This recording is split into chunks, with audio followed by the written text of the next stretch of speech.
You ask Tiger to solve. This deals with linear equations with one unknown.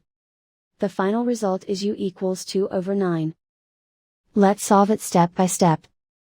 Simplify the expression. Expand the parentheses. Simplify the arithmetic. Expand the parentheses. Multiply the coefficients.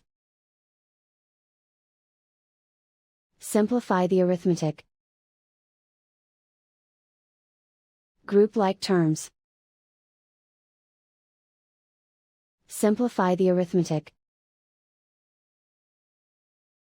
Group all w terms on the left side of the equation. Add 16u to both sides. Group like terms. Simplify the arithmetic. Group like terms. Simplify the arithmetic. Group all constants on the right side of the equation. Subtract 4 from both sides. Simplify the arithmetic.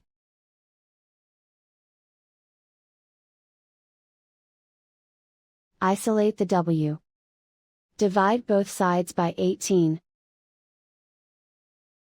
Simplify the fraction. Find the greatest common factor of the numerator and denominator. Factor out and cancel the greatest common factor. And so the final result is u=2/9.